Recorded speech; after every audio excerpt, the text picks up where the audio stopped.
You can be yourself right now. To read this part, some of that, I'm gonna go ahead and edit it. You know what I'm saying? It ain't gonna affect you, whatever. Need the TV on, off. Oh, you can turn it off. Yeah. You turn it off. Attention span be like, wait over there. Yeah, this ain't even bop. Nothing on the jump. It's me and Chris in here. So, all right. Got a special guest in the building, in the studio today. Welcome to We TV. My man Chris. What up? This man Skateboy C coming to you live from We TV. Man, we. Yes, indeed, man. This is our first interview, Chris. Yes, it is. You know, so let's start from the beginning.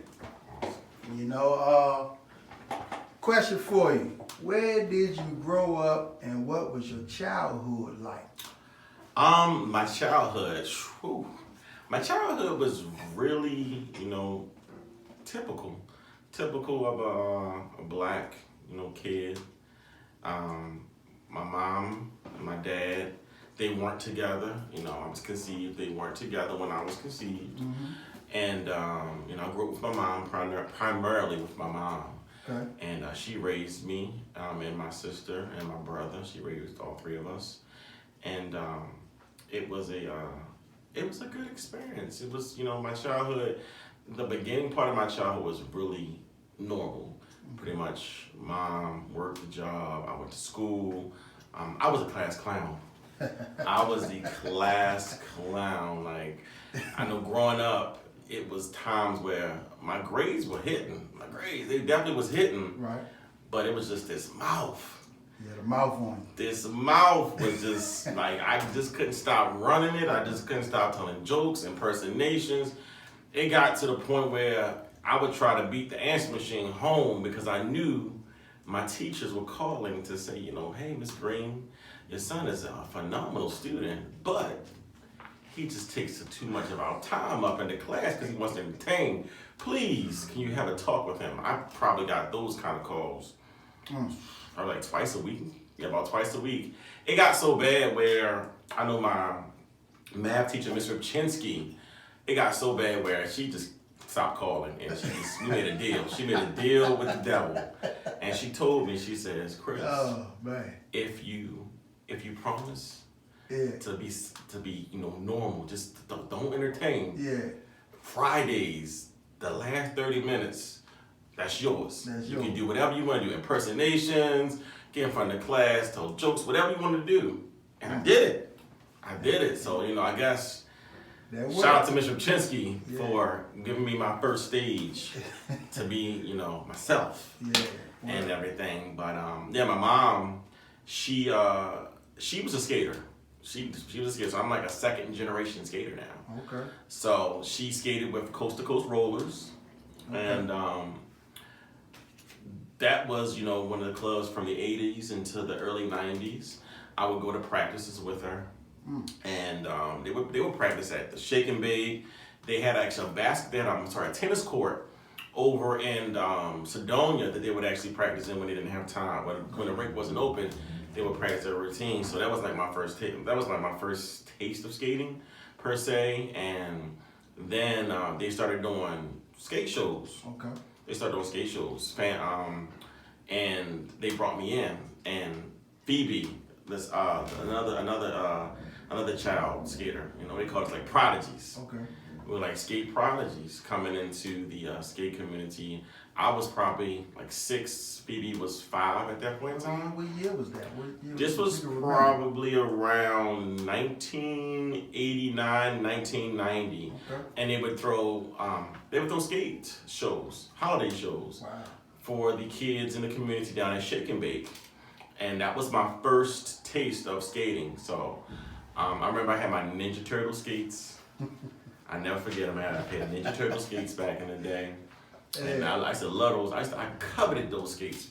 Coveted those skates back then. So that was the first taste I got of skating, but it didn't stick. It just didn't stick. It didn't stick at the time? It didn't stick at the time. It just didn't stick for me. Like I didn't catch the skate bug until like my teens. Yeah, I didn't catch the skate bug until my teens. Damn, didn't stick. Yeah. Well, so at that age, you know what I'm saying? So you would say basically that's when you got introduced into skating. Yes. Probably around like 5 or 4 years old, I was introduced to skating. You know, my mom, she put us all on skates, but it was just like, boom, my brother didn't really stick to it. My sister, we kind of stuck to it, but I was more into it than she was. Especially until our teenage years, I really, that's when I really caught the bug, because it was just like, you know, my homework is shake and bake. Being down there and seeing all the volunteers do the tricks, because at that point in time, that's when tricks was hot. 1 foot turn, eagle spread, 3 sweep, all of that stuff kind of like came into the forefront in the late 90s for the team, for my generation. Okay. So seeing that, it motivated me. I want to learn that. I want to do that. I want to do that or whatever. Right. Because, you know, I want to be part of that world. I wanted to be part of that world because the world that I was a part of, it wasn't the world that I wanted to be a part of. You know, going to being transferred to a city school, it was a different environment for me. City school. So where you originally from? The county, like I grew up in the county, so Baltimore County. Yeah, so in the county. So growing up in the county, it was a different ball game for me. Like I said, I was a class clown. I was top dog. Top dog. So not to cut you off. So in Baltimore, you lived in East Baltimore or West Baltimore? East Baltimore. East. Big difference or no big difference? One is. I don't know. That's what I'm asking. Like, Baltimore, East Baltimore, West Baltimore. It's crazy because as an adult now, living over East, East is like Afghanistan now. Oh, wow. And like West, like I love West. West for me is the best place to be. That's like paradise. Okay. The West is the only place I know, if anybody can correct me, but West is the only place I know that at 2 o'clock in the morning I can get me a cheesesteak sub, chicken box, combo. East side, I still haven't found, that paradise. Paradise on earth that I can find me something to eat at 2 o'clock in the morning on the East side. Especially coming from a skate session. You hungry. Yeah. You ready to come home. You ready to get something to eat. So, but yes, back then, it just wasn't. I didn't find my niche. Going into city schools. It was a lot of words and a lot of things that I never heard growing up. I started to hear when I was in city schools. So it was a difference. So when I came into the skate community, it was like boom, wow.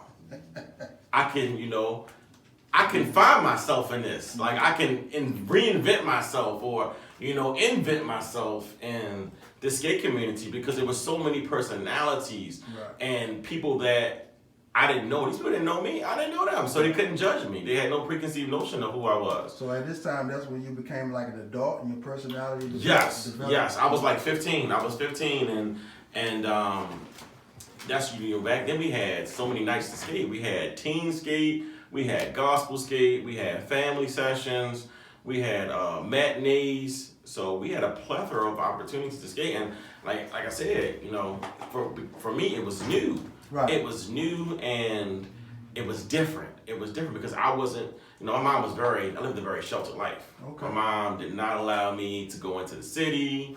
She wouldn't let me catch no bus. I didn't catch my first bus until I was like, by myself. I didn't catch my first bus until I was like 16. I didn't ride the subway in Baltimore until I was like 17. So I lived a very sheltered life. I lived a very sheltered life. So, having that freedom, quote unquote, it was refreshing. But still, my mom still had those reins on me. Yeah. And at times, I couldn't stay at sessions if certain people weren't there. Because she wasn't allowing my baby not staying there. If so-and-so not there, I wasn't allowing my child to stay at this, at this rink in this environment. So. Yeah, mom knows best. Yeah. She raised a good guy. So the question for you, as far as your personality, what's your zodiac sign? I am a Cancer, so people that know me know that I am a Cancer to the T. Okay. I am sensitive. I'm. If you hurt, I bleed, and you'll see it. You'll see that emotion. You'll feel that emotion from me. So, I definitely am a Cancer. Cancer. Definitely am a Cancer. Mm-hmm. June 30th. June 30th. June 30th. Okay. So what motivates you now? What motivates me now? In my adulthood, and what motivates me now, it might sound like rehearsed or cliche, but people's happiness. I want to be able to help. I want to be able to build, because it's a responsibility. Yeah. It's a responsibility, and I tell people this all the time. The word friend is a word that is oftentimes misused. When you're somebody's friend, you have to hold that title in high regard. So, if I'm somebody's friend or somebody considers me a friend, I want to do the best. I want to be the best friend that I can be to that person. Right. So, right now, I think me being the best person, the best Chris that I can be, is probably the number one thing on your motivation. Yeah. My motivation is being the best Chris that I can be. And I feel like when I came into this skate situation, I wasn't the best Chris I could be.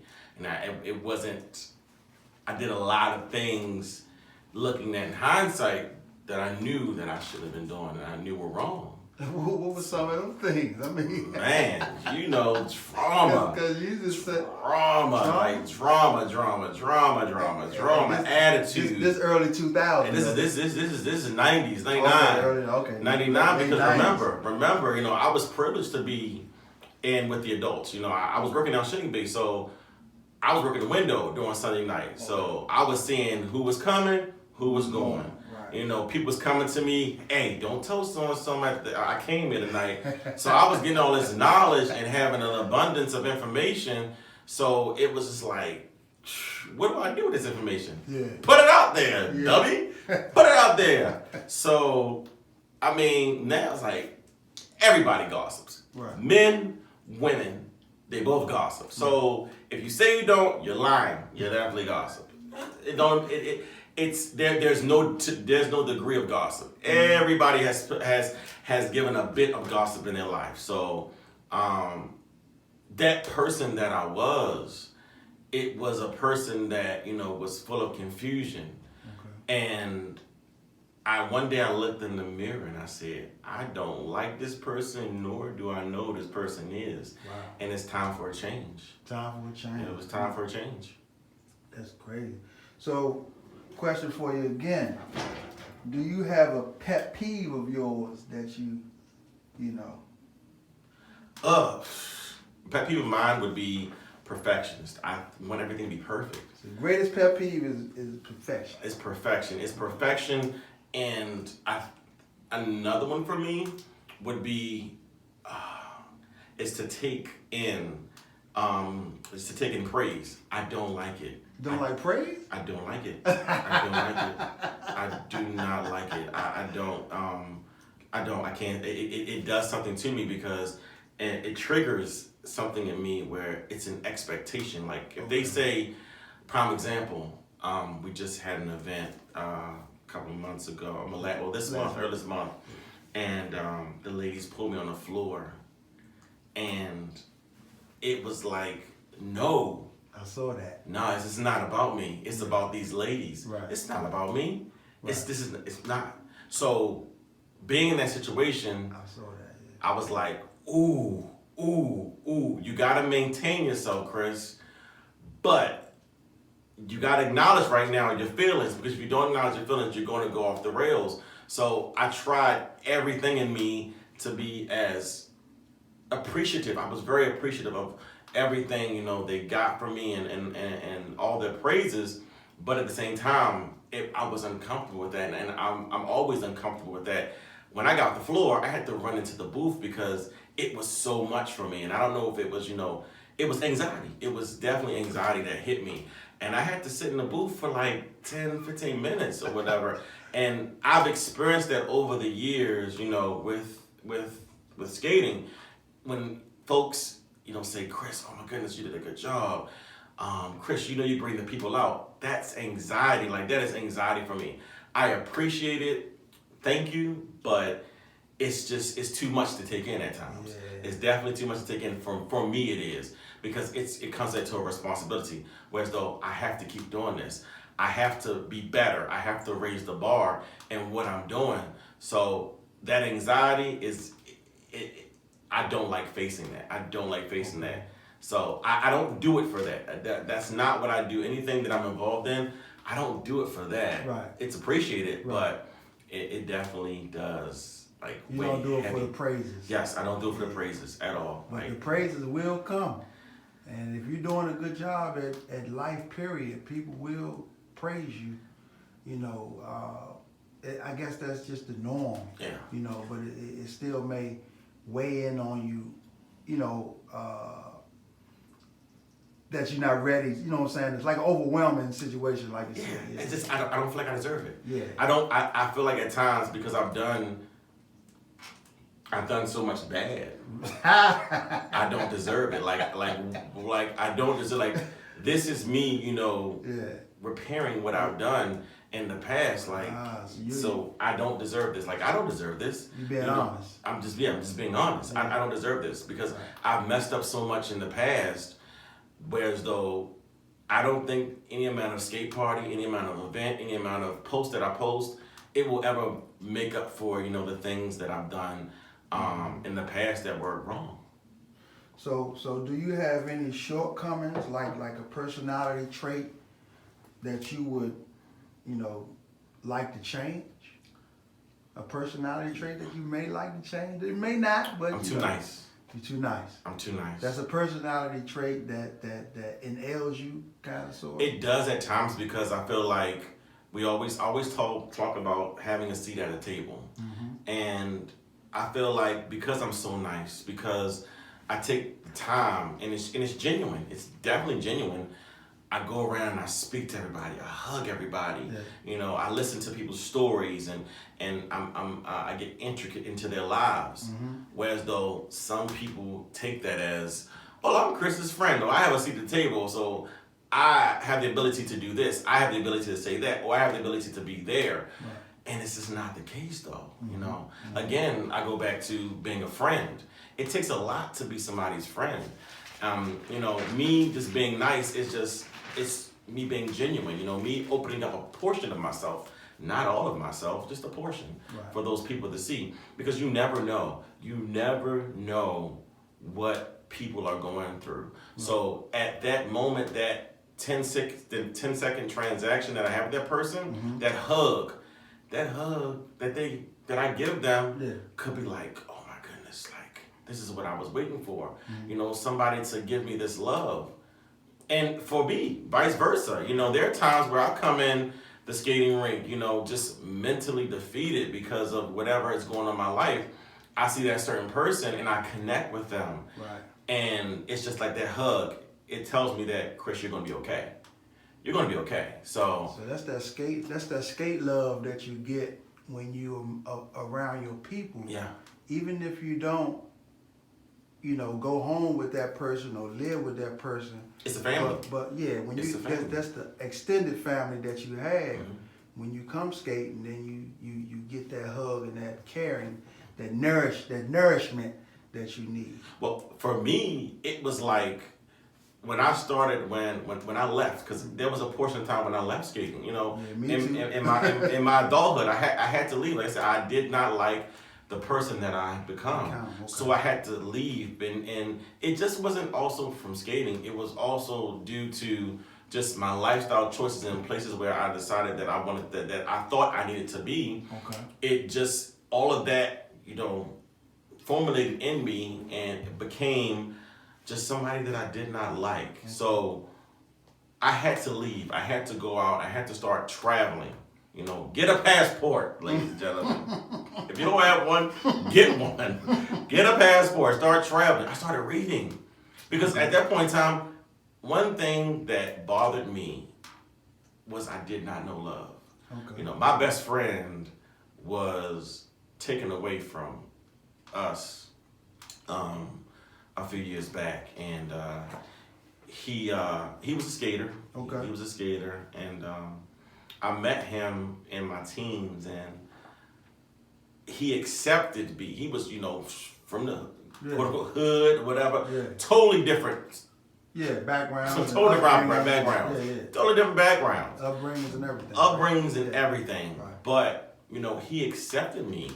Everything in me that I probably didn't accept in myself, but he knew. He accepted all that in me. And this guy showed me nothing but love. And there was a portion of the friendship where, he told me, he was like, I don't care about, nothing else. And, this person don't care about you. That person don't care about you. Right. But I just want you to know that I love you. When he said that to me, it was just like, yuck. What? Love. So, right. I didn't know how to accept that. Okay. So, he was like, you love me cuz. I was like, yeah, yeah. But I didn't, because I did not understand it. Okay. I didn't understand it. I didn't understand what love was. So, taking time off, I had to travel. I started reading. I started writing to figure out what love was. I started opening myself up to people, because I felt like because certain aspects of my life, parental aspects of my life, love was shown, but there were still some components missing from that love that I did not have. So I had to go out and figure out what was love. What's love to me, not to anybody else. Right. What was love to me? What was Right. love to Skateboard? What was love to Chris? So once I felt like, I knew what it was, I had to come back. I came back to something that I felt like I did love, and that was skating. And it was just a different scene at that point in time. It was definitely a different scene, and offhand as being, one of the premier guys from back in the 2000s. Yeah. It was different. It definitely was different. So now that you mentioned that the early 2000s, let me ask you a question on the early. We're going to get back to what we were just talking about, Mm-hmm. but though you brought up that year, early 2000, I got a question for you. No matter of fact, it's a statement. You was a part of a popular club called Mad Unity. Was it Maryland and D.C.? Maryland and D.C. Rollers, yes. Yeah, Mad Unity. Is that the time where you became Chris from Baltimore that the skate community recognized? At that time, or was no. you Skateboy C? Nah, back then, I was Kid. You was Kid. K-I-D-D, Kid. That was on the back of your skate shirt? That was back on my skate shirt. that was my handle on Facebook. Yeah, I didn't know that. All of that, yeah. Yeah, That was I was Kid. I was Kid then, and just like that word Kid, I was a kid. Oh. So that was part of my not so great moments in life. Situation. I wouldn't have never. When I saw you come skating and you skated, and at that time, the time that I encountered you or whatever, Mad Unity, the skate clubs, everybody with the shirts on and things of that nature. I just saw you smiling, so I would never know that you had any pain, at that particular time. Oh back yeah, then. Yeah, definitely. That definitely. It was internal battle. I had a self battle. I had a people battle, because I was at that point, before I actually got away from it, I was still searching for that love. I was still trying to figure out what love was, and trying to find it in other people. Not in a romantic sense, but in a parental sense, Right. of a family type of sense. Because I had broken away from my family because I felt like they had abandoned me. So I had to find my own. I had to find my own path in life. Way, yeah. So, 2000 was not a good year. Even though Mad Unity was booming, Mad Unity was booming back then. Came onto the scene, Miss Brenda, myself, Tanya, Keisha, Kip. Kip, my man, too. Kip, Miss Diane, Christina. I remember that. I'm sorry, I'm missing a few names, but definitely Mad Unity. It was an older club. It was not old, but it was an adult club. It was an adult club with me and Christina, as the youngest members, and so it was. I thought I made it. I'm in the skate club now. I'm at my mom's level. I made it. I made a name for myself at that point in time. So, going into this whole influx of skate clubs, because you had us come out, and you had Midnight Angels, Butterflies, you had Skaterlicious, you had Two-Man Rollers, you had Rough Rollers, and the list goes on. There was so many clubs, as one, there was so many clubs at that point in time, so involving, and then Midnight Rollers, you guys had threw your party, and that was like our coming out party.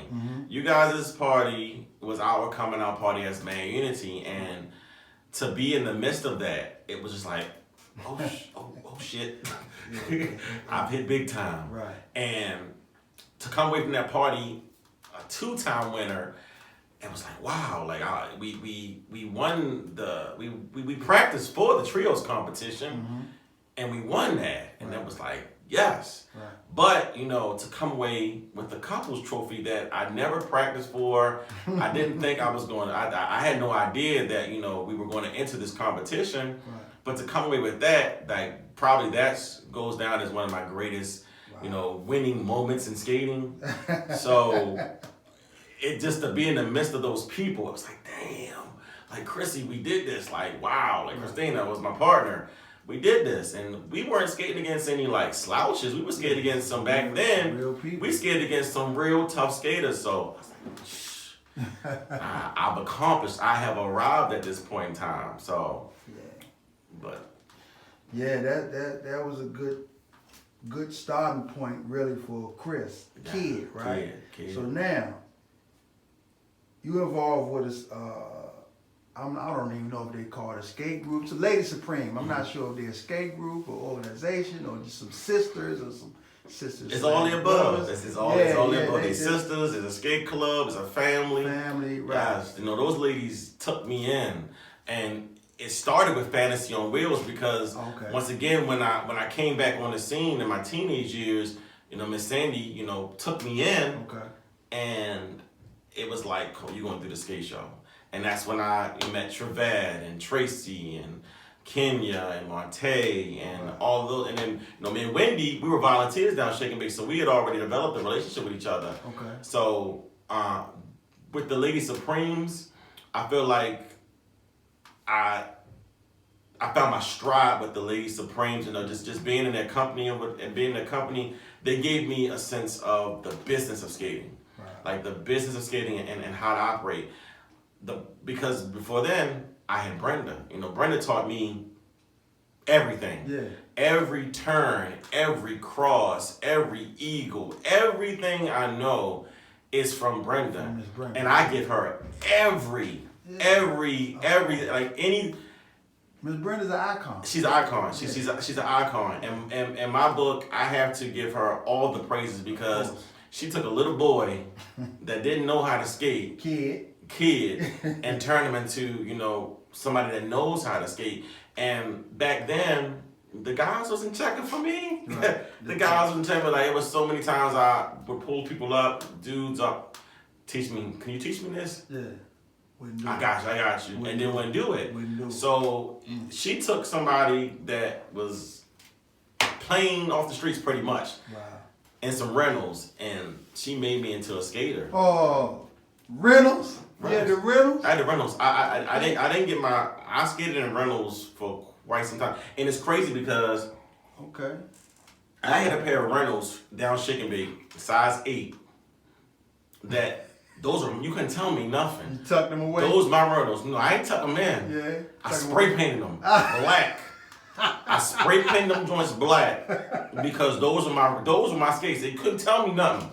Couldn't tell me nothing. Those were my skates. When you came in, you were looking for the spray? When I came in, no, I spray painted them, but I put them in the back. Yeah, in the back. We all the volunteers had their little spot where they put their skates. But, you know, we took it to the next level. We spray painted our skates black. So I would carry my black Reynolds out Orchard. I would carry my black Reynolds out Crystals. I would carry those black Reynolds everywhere, spray painted and all. So I learned how to skate in a pair of Reynolds. Wow, that's good. Yeah, but yeah, that definitely I give all, you know, my skate ability and knowledge of technical skating to Brenda. You know, thank you, Miss Brenda. I appreciate all of that you gave me. Right. So it's safe to say the Lady Supreme is the era that birthed Skateboy C. Yes. Lady Supreme. Yes. I mean, yes. Definitely, the Lady Supremes definitely birthed Skateboard C. I think educating myself, getting some education behind me, going back to school, and reading, educating myself, learning people. It combined with my relationship with the Lady Supremes, it definitely birthed Skateboard C. And it's so funny because the name itself was given to me by someone. Oh yeah. Not in Lady Supremes, but it was given to me by Putt. Putt gave me that name, Skateboard C. I call Putt Justin. Putt Justin gave me that name. He would always Skateboard C, and it just stuck with me. And for me now, that name, it's like I saw an interview before. Okay. And it was an interview with Beyonce, and Beyonce did this interview, and she talked about how she's just mild as Beyonce. Okay. But when she gets on stage, it's an alter ego, Sasha Fierce. And people that actually know me know that Chris is just very mild, quiet to the most part. If I'm comfortable, then I'll break out. But for the most part, I'm just very mild. Very mild. Right? I'm very mild. Mm-hmm. But it's like when I walk into a room that's, with skaters or the rink, it's like, I gotta be Skateboard C. I gotta, because it's what's expected. It's what is expected of me to be Skateboard C at this point. So it's like anytime I walk into a Skateboard C, it's all genuine. It's all genuine. It's all love. But it's another side of me. It's definitely another side of me. So, I recently found out within the last year or so, Skateboard C comes with a lot of responsibilities. Of course. Skateboard C comes with a lot of responsibilities, and at one point in time, I did not want to be Skateboard C because it came with so much responsibility for me, and I felt like I didn't want those responsibilities because it was a pressure. Mm-hmm. It was a pressure on me to perform, and I don't want to fail, so I didn't want to let people down. And I think it all came to a head during the Shanika Memorial. The Shanika Memorial, it all came to a head for me. So not to cut you off. Mm-hmm. So for the people out there that doesn't know who Shanika is, can you expound just a little bit, because I know this is a touchy situation. It's a real touchy situation. She was a friend of yours, a good friend of yours. I just need to know, let the people know who Shanika was. Shanika is daughter of Miss Rita, who skates as well. Niece of Miss Kathy, that skates as well. Their whole family skates. Butter to her sister. Me and Shanika, grew up in the same era of skating, and she was, from Orchard. I was from Shake and Bake. Okay. But everybody would meet up on Tuesday nights at Orchard for the family session. Okay. Shanika was like our Nunu. She was our Nunu. Anybody knows who Nunu is from ATL? Shanika was our Nunu. She was just she's bad. Like, just everything was popping. She was the popping girl. She was the it girl back then. Mm-hmm. And being an adult, how life changes and responsibilities become more important than skating. That's how our lives became. She lessened her skate time. I lessened my skate time, and definitely the relationship changed, but the love never changed, especially for that whole family. Unfortunately, Shanika was taken away from us too soon. Right. And I didn't know how to react to that. I didn't know how to react because internally it was a hurt. Because this is my skate fam, But it is all, we wasn't the best of friends, but we had a relationship. Mm-hmm. And she was taken away. And I felt like we had to honor our sister. So yeah, so that's where the the skate vigil kind of sort of came about. I'm not sure if that's what you want to name it. Memorial honoring ceremony. You know, we all. And that event or that skate night had a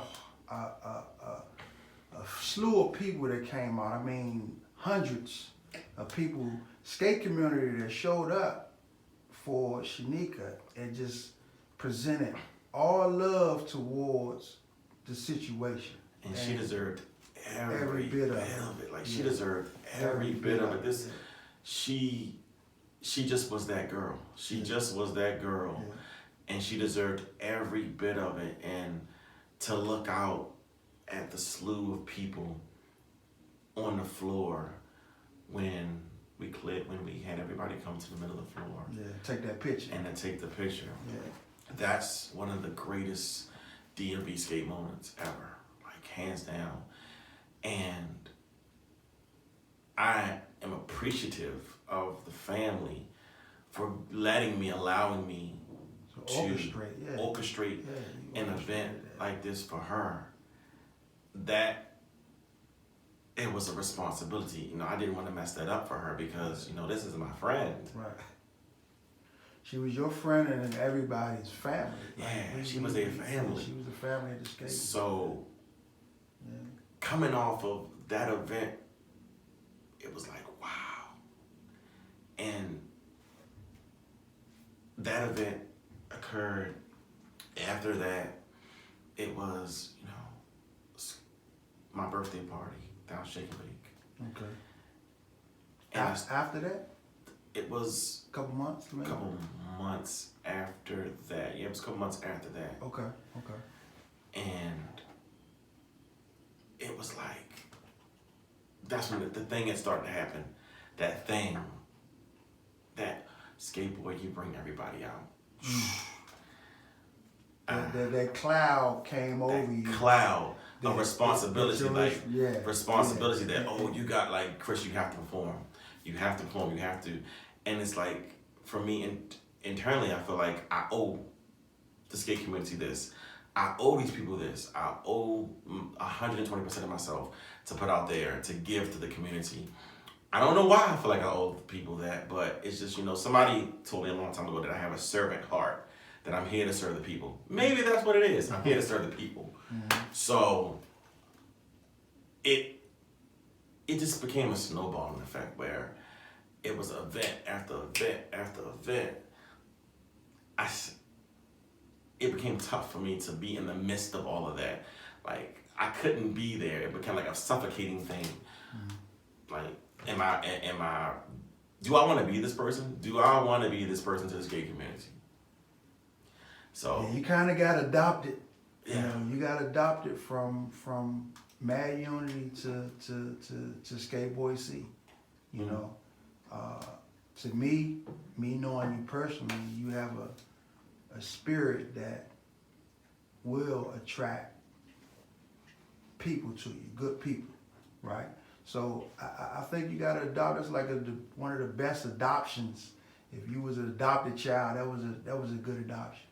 You know, who better yet to even have that responsibility, even though you may not, you know, want to pressure yourself on that responsibility, but today, 2019, is well deserved. And I know you don't like the praises, but hey, man, it's well deserved, and that gives. That's why you've been busy for the last couple of years, you know. Thank you. And it's not, you know, not talking about your good friend, your friend that you skated with, you know, years ago, that we all skated with. That was a tragedy. But to move forward on you being the glue of the skating community.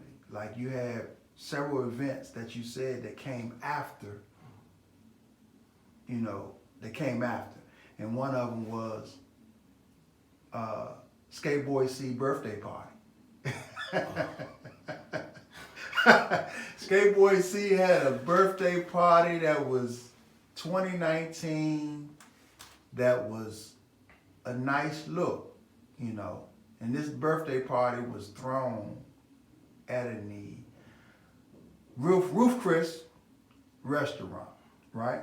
So my question to you, what went into organizing or orchestrating this birthday dinner? It was a special birthday dinner for yourself. I'm not sure how old you turned.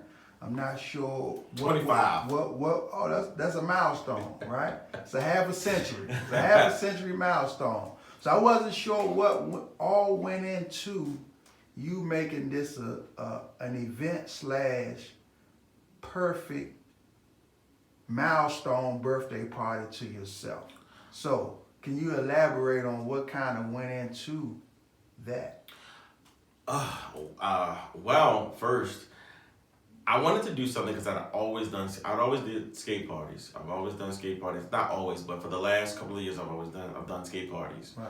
So I wanted to do something a little more intimate and personal. Okay. Because of the year that I had, 2018 coming into 2019, that was a lot. That was a lot that I had to take time and slow down for Chris. There was a lot of losses that occurred in my life. There were a lot of changes, personality changes, lineup changes that occurred in my life. So I got to the point where I'm fine. I'm fine. Mm-hmm. I had to first figure out that it was okay not to be fine. It was okay not to be fine. Yeah. But when I got myself together and I was fine, I didn't become fine without the help of others. Okay. So there were people that played an intricate part in my life that this dinner was my love letter to those individuals. And it was literally a love letter. What I did was I invited 50 people to Roof Chris, and I had bags. And in those bags were party favors, Mm-hmm. and there were quotes, and the quotes were personalized for each person.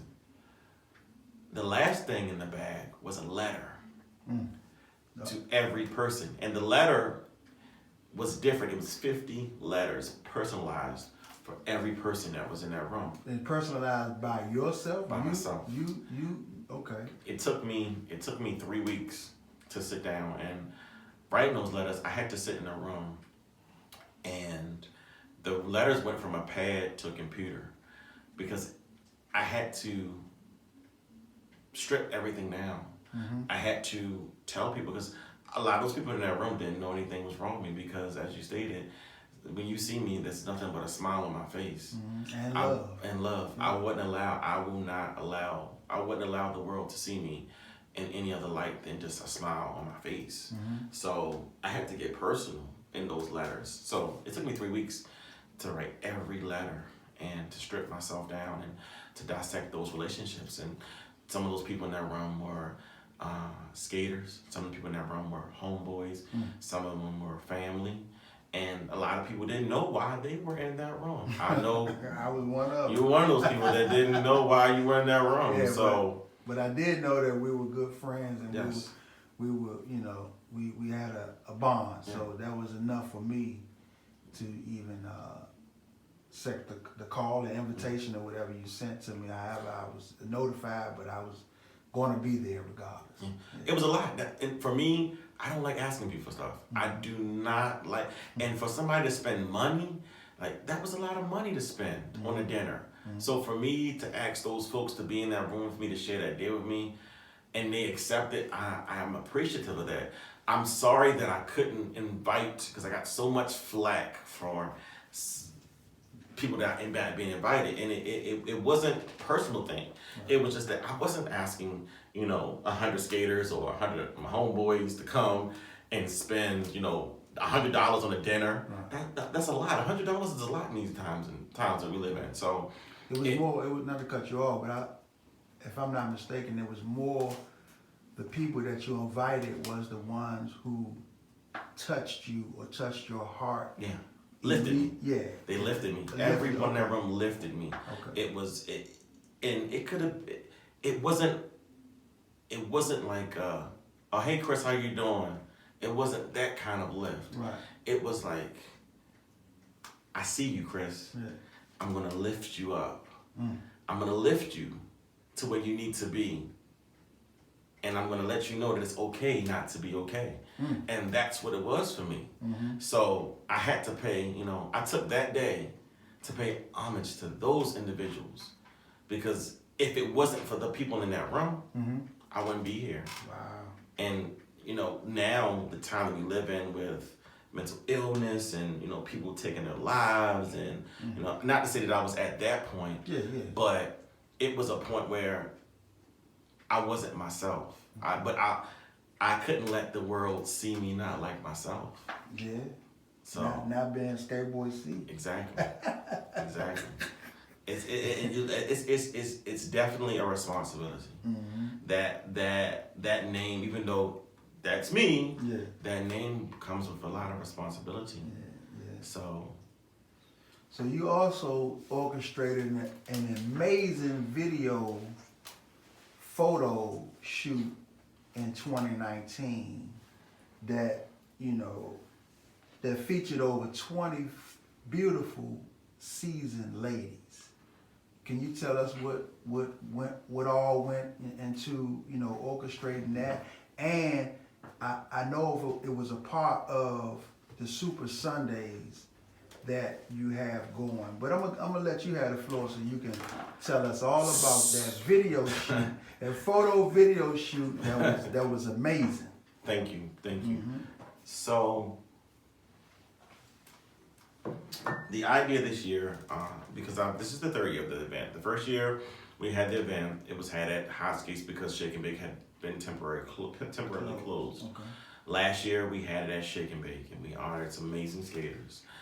This year, I came to my team and I said, I want to do it for the ladies because I have a connection with all skaters, but I feel like with female skaters, I just have this thing with female skaters where I love them all. So I wanted to do it for the ladies, and I felt like sometimes the ladies are overshadowed by the men. Okay. So this event was going to let the ladies shine. And I got with my team and the council, and we came up with a list of 18 amazing ladies.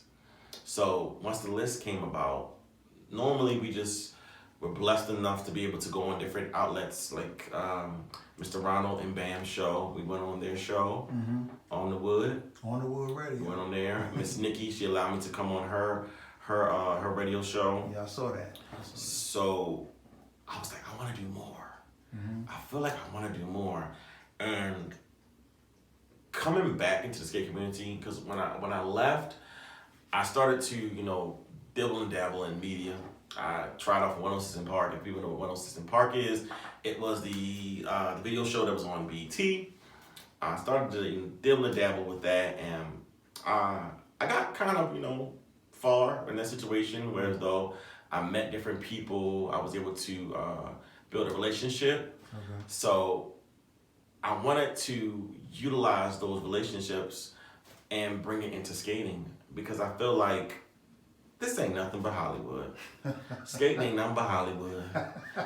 You laughing, but you know it's the truth. It's nothing but Hollywood. You got your Kardashians, you got your Kanyes, you got your Beyonces, you got your Jay-Z. It's nothing but Hollywood. It's nothing but Hollywood. This person dating this person, so now it's on social media. Now they taking pictures. This person skating with this person. They must be dating. It's nothing but Hollywood. So the only thing that I did the only thing that was missing was the media, was the video. So let's add a positive spin. Okay. And have 18 women come together, not catty, not fighting, not trying to outshine each other. These beautiful 18 women came together and they created something that was amazing.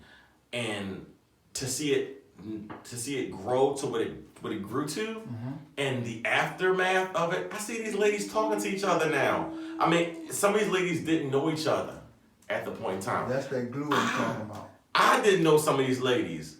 And it's like now we're texting each other, good morning, happy holidays, things of that nature. So the bonds have been created. The seeds were planted. The seeds were planted. And it's crazy because sitting in the alley before we start shooting, a lot of them kept echoing, I didn't do what I mean. Yeah. I didn't know. Who chose me? Who chose me? I witnessed that. Who chose me? Why did they choose me? I don't know. I thought nobody liked me. That is one of the most hated phrases for me. I don't like this person. Why? Why don't you like this person? Or why don't you think you're liked? It shouldn't matter. Right. It shouldn't matter. Skating is not a place, I don't want to say skating is not a place to be liked, but it shouldn't be a popularity contest. And this is where the Super Sunday idea came about. Okay. I saw so many skaters, and again, I had the privilege of working out Shake and Bake for many years, and I would see a lot of skaters come and go, and a lot of them I would see as they leaving out the rink, they gave their all. They gave their all coming out the rink limping, their last breath, giving their last bit of change to come in. And these may have not been some of the most popular people, but they gave their all. So I felt like, you know what?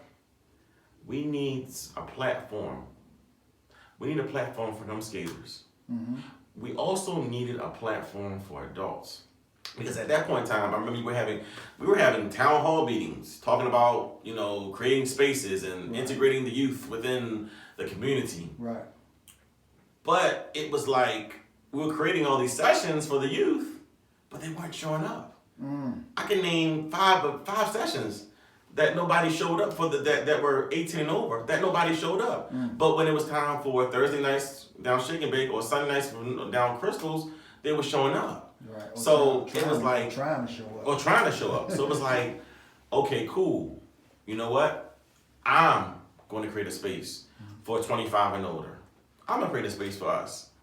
For us to come in, fellowship, relive those memories that we had from the 90s and the 2000s. So create a space for my peers or my elders and honor my peers and my elders. That was the initiative. And, the first year I did it by myself. Second year I built a team.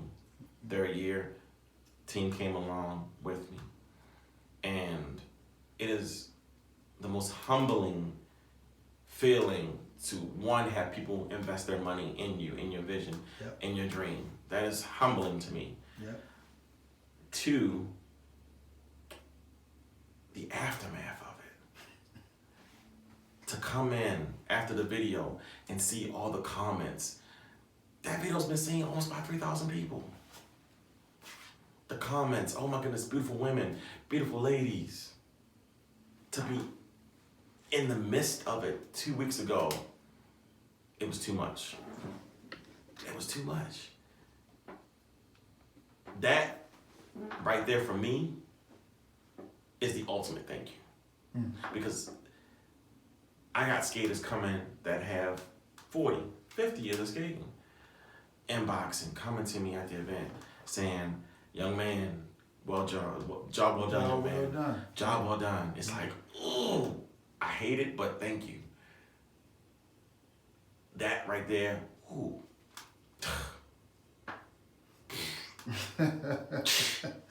Yes. Job well done. We needed this. We can, if I don't do it, somebody else is going to do it. Somebody else will do it. Somebody else will come along and say, hey, you know what? I'm going to pick up, or I'm going to evolve on what Skateboy and his team has done.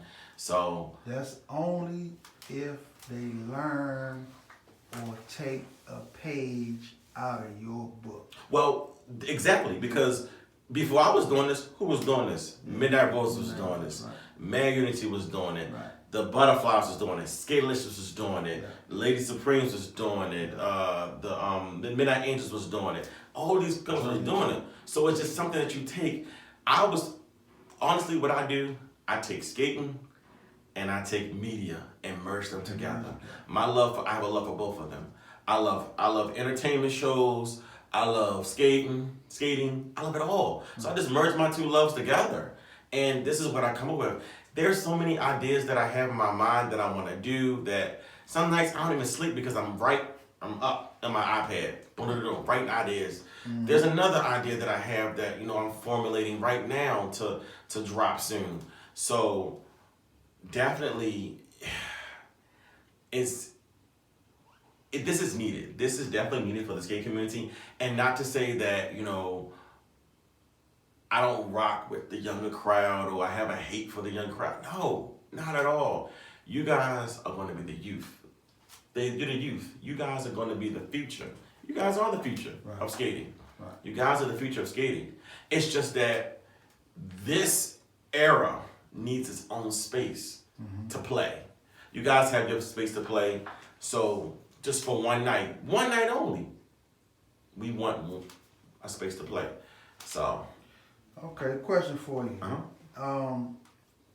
You've been doing business. Basically, those skate parties, those events, those, your birthday party. I mean, all of that basically takes some strategizing. And a lot of times in business, it's a strategy. So in business, has there been a time in business where you felt like you wasn't honorable or fair in any situation, just in the business portion of it? Well, I don't consider myself a promoter. Okay. I don't consider myself a promoter. I consider myself just a person that loves skating. So in the aspects of business, no. I don't think that I've done anything wrong as far as it comes to business. I try not to step on anybody's toes when it comes to parties and having events.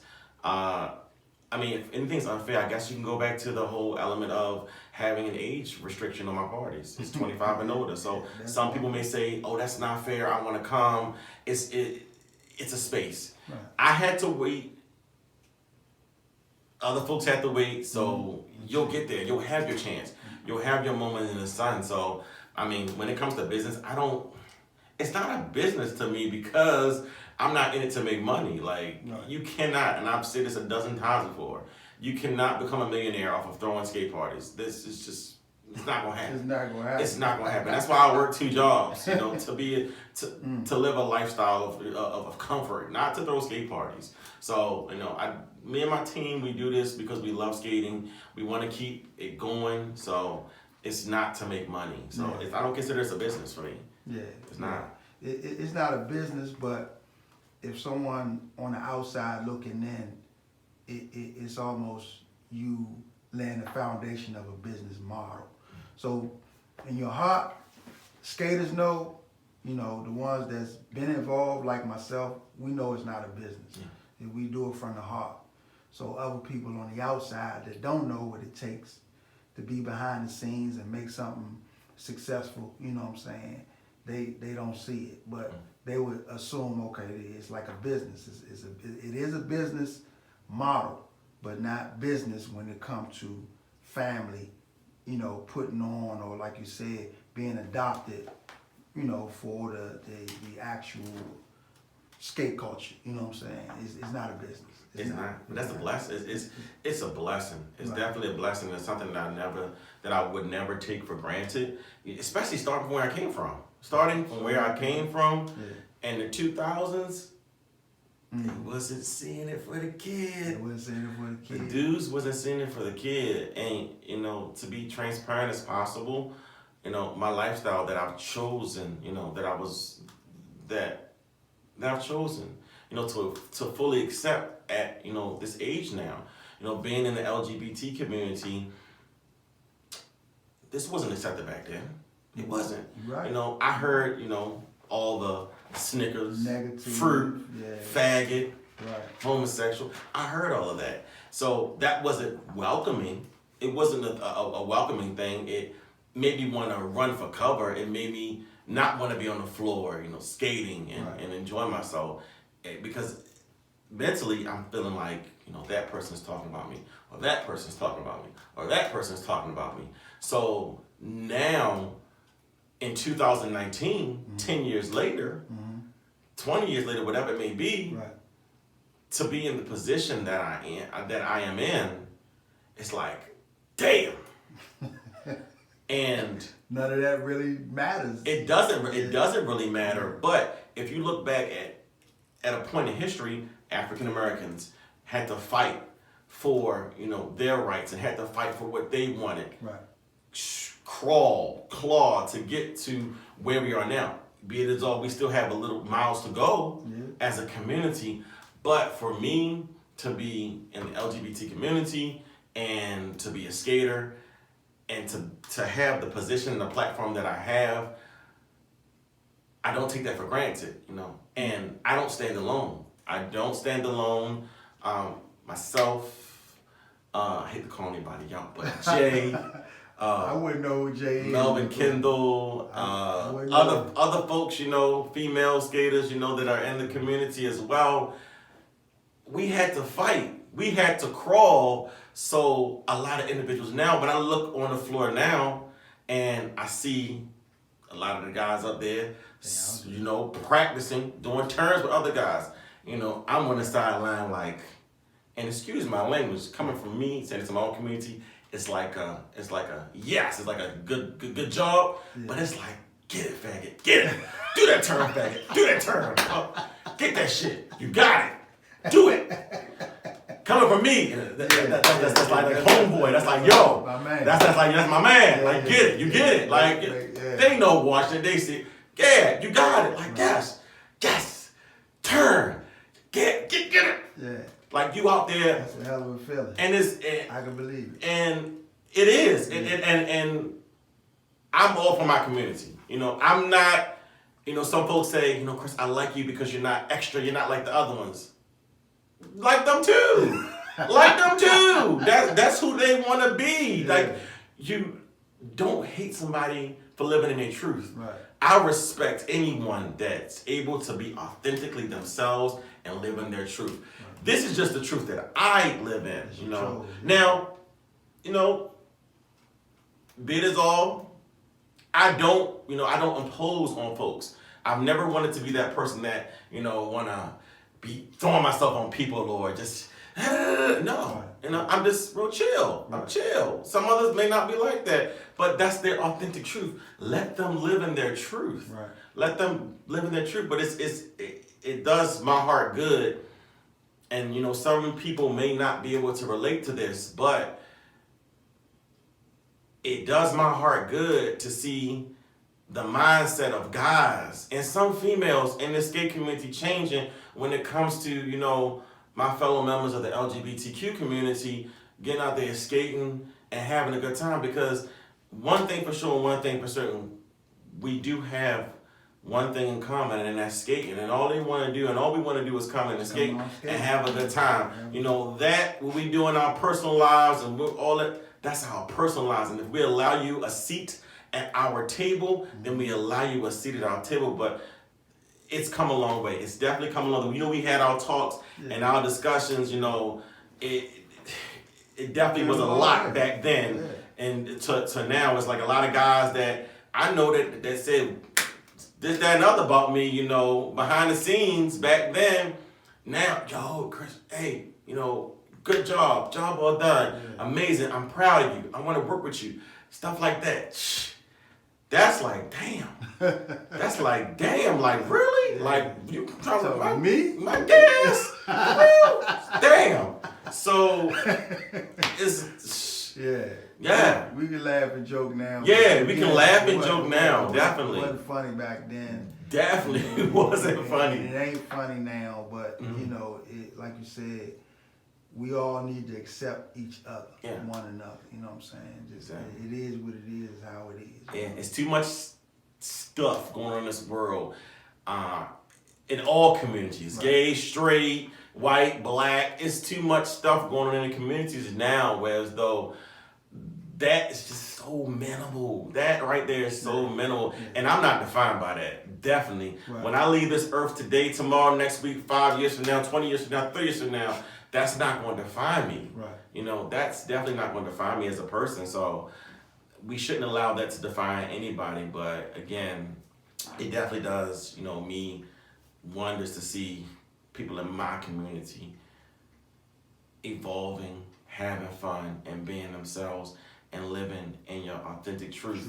And if you're not, hey, kudos to you, Yeah. shout outs to you. It's not your time yet, Yeah. but when it is your time, Shine. shine.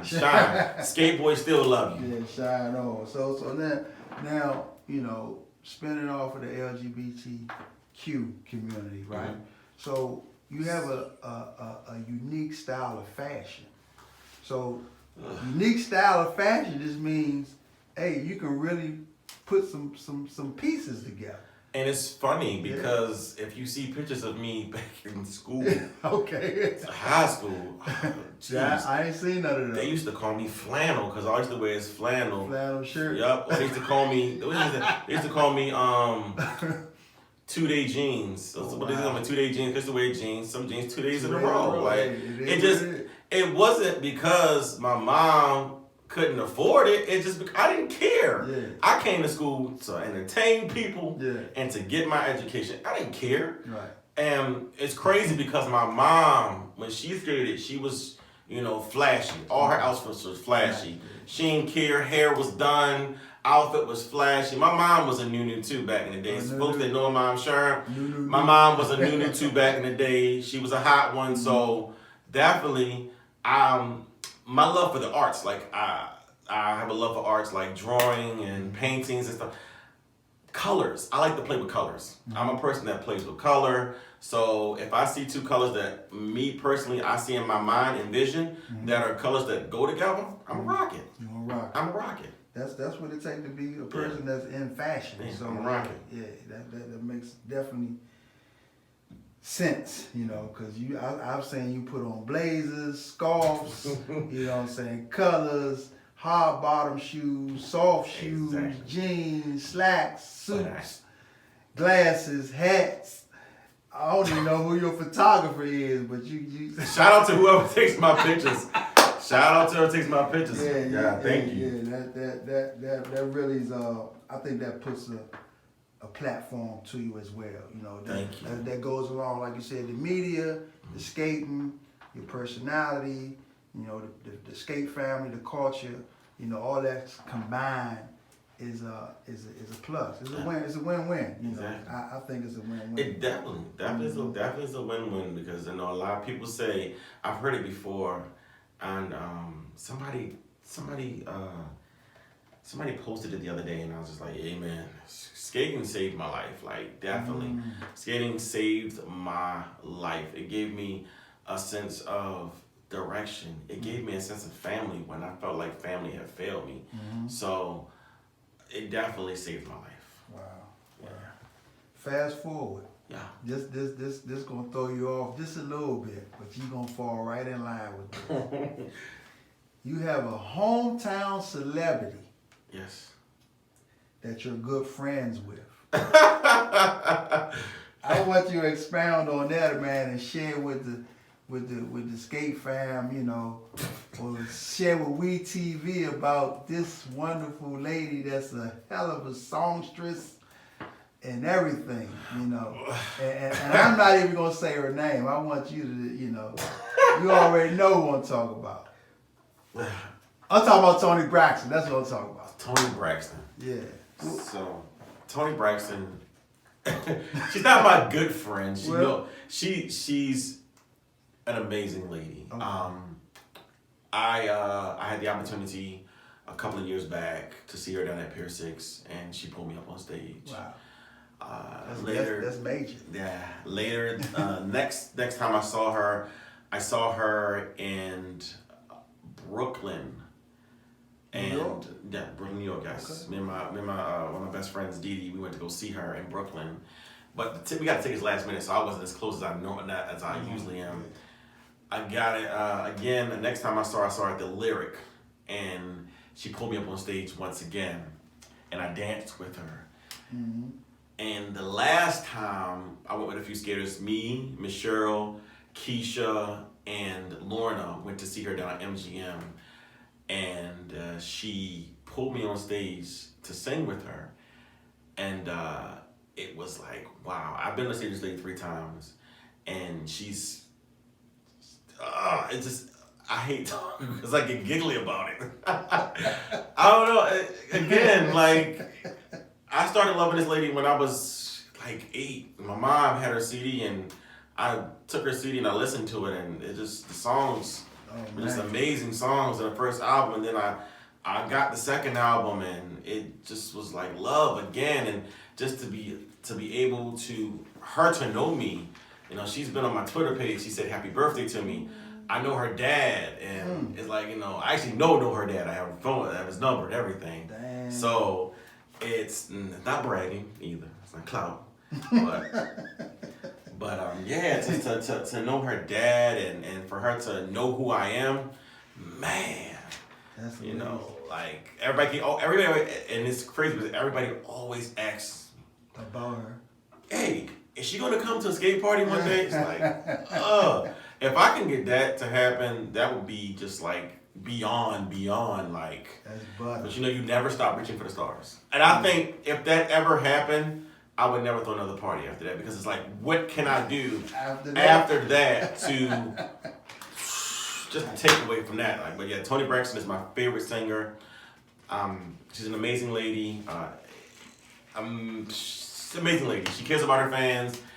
And that's all I can say about it, because I get all good, giggly, goofy when I talk about it. So one of her songs that Toni Braxton have, if that could be, you know, a theme song of yours, or that may describe you or help you cope, you know, in life or whatever, what are one of her songs that you may, you know, keep in your memoir, per se? Sweet. I mean, geez. She got a lot of them. She got a lot of songs. She has a lot of songs that,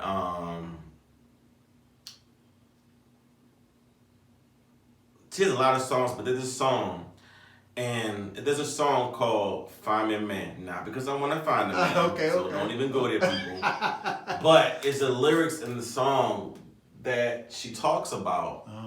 And it's just, I know what I'm searching for. I know someone who's grateful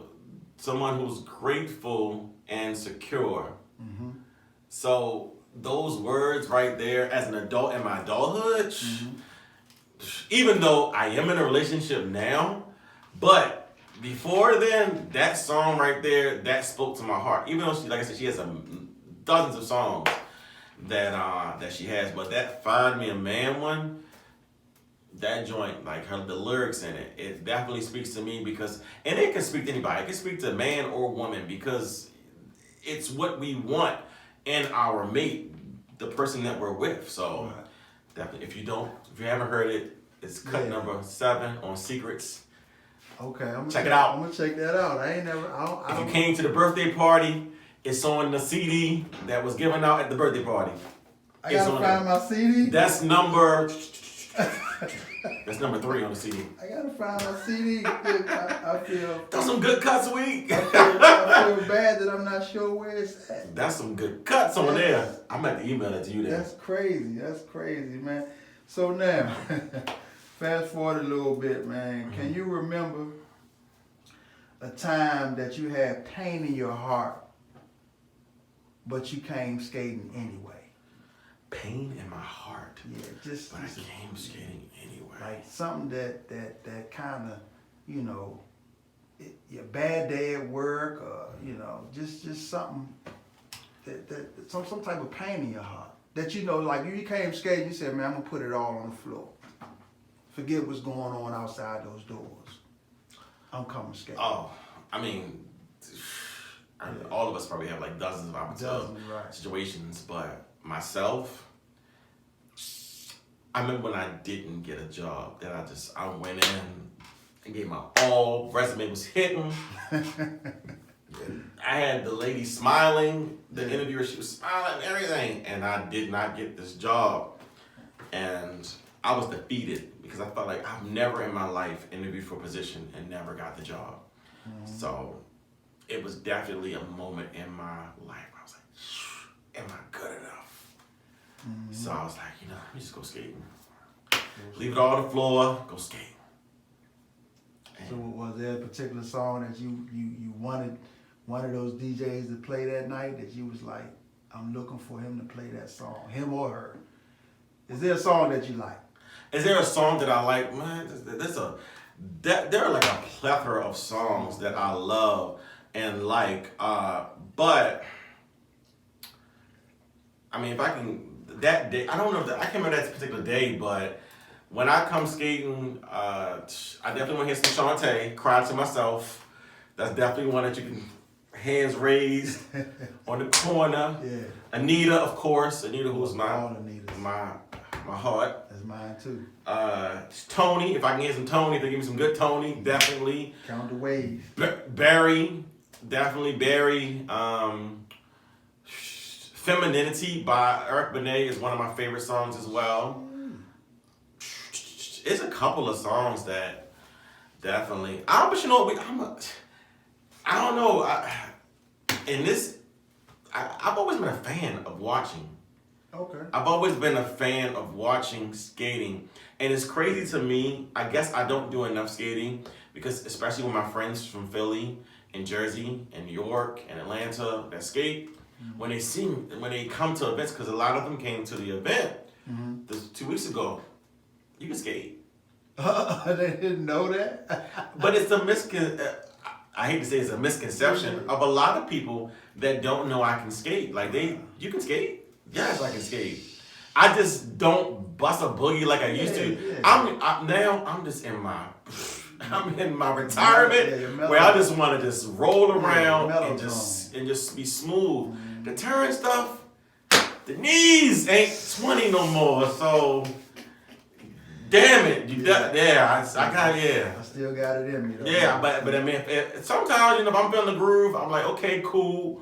Trevette definitely pushes me to the limit when I'm out there. So, woo, but yeah, I'm definitely a fan more so now of just watching folks skate. Like I'm a groupie when it comes to certain people. I'm just like, oh shit, they on the floor tonight. Yes, definitely. So what are some of the likes or dislikes that you may have on the national skate scene? Likes or dislikes? Likes? Yeah.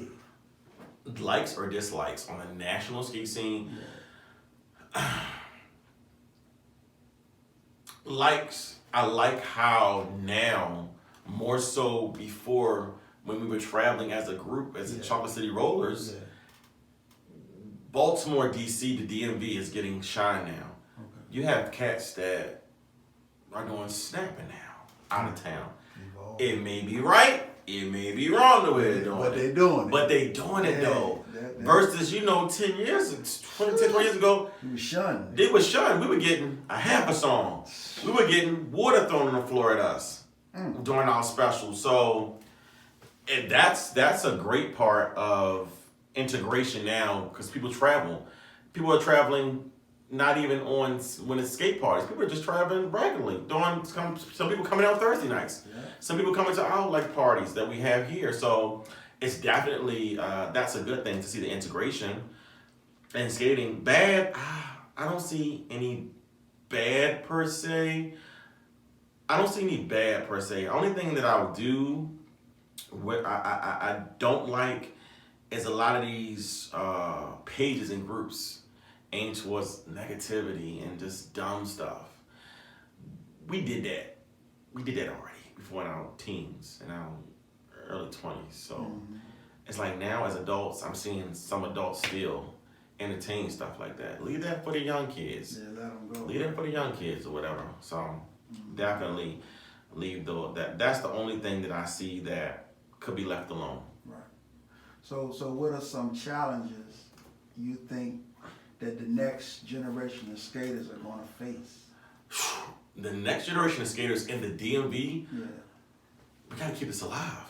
We got to keep it alive. As much as I love the integration and people learning different styles, we definitely have to keep our style alive and the history of it. Educate yourself on the rich history. We're not just turns. We're not just snaps. We in the middle. We get funky in the middle. Right. We got speed. We got artistic skaters. So this is not just an area of just snapping and turning. We have so much more to offer here. And I just want the younger generation to definitely educate themselves on it and keep it alive. Keep it, even if it's not your thing. It may be your homeboy's thing or the person that comes in with some rentals on. Maybe they want to learn it. So just keep that option alive for us, because I feel like now, I think my generation, that's now the generation that I came up on, which is the As Ones and the Dream Team and the what else? What other clubs was Elements. up? The Elements. 62 millimeters. But those are older cats though. Oh, they're older. They're older than me though. Triple Threat. Triple Threat. Triple Yeah, Threat. These babies, they're not babies, but yes, y'all definitely are in this now, and I love that club because it's just a plethora of just different skating. They can snap. They can do the out of town stuff. They want to learn everything. So those are the kind of individuals, and not to take away from anybody else, because again, you got Prodigy and you got the guys that skate with him. He's definitely keeping the art form of snapping alive. But you know, Triple Threat and Prodigy, and I'm sorry, I don't know the other guys' names that skate. I'm sorry, yeah, Swizzy, definitely. Tevin, Swizzy, Tevin. You guys are pretty much, you know, the future of this community right now. Mia. And Mia, yes, Yeah. Mia. All you guys are the future of this community right now. So take every opportunity that you have to be within your elders, to get all of that knowledge. Any opportunity you have to be at a late skate, get every bit of knowledge you can. Every bit of knowledge you can. Skating is no different from football, basketball, baseball, soccer, hockey, any of those other sports that you see on TV. You have your legends, you have your up and coming, you have your stars. Take every opportunity to listen. A lot of things that I've gotten from, you know, skating was just from listening. Sit down and listening. And I wish that in my early years, I did more of this than more of that. Because I did a lot of talking in my younger years versus listening. So now I take the opportunity, even though I have a platform, I still take the opportunity to sit down and listen to my elders. Because you never know what that person may bring to you. Could be your next big hit. Next big hit. All you need is one. All you need is one idea. All you need is one. Definitely. So do you have any plans in effect, you know, right now that will contribute to the skate culture? Any plans, any upcoming events, any future endeavors that, you know, that may contribute to the skate culture? Yes, I do. Like I said, this mind is always working 24/7 just to figure out things to enrich the culture. I see that the video sparked a lot of interest, and folks, I love them all. I love you all. I love you all. I love all your opinions. I love it all. I definitely do. So, yes, there is another media project coming up. There's 2 media projects coming up. One partnering with Mr. Theodore, and another idea that I have for myself. And this, I guess this is just the big unveiling of it.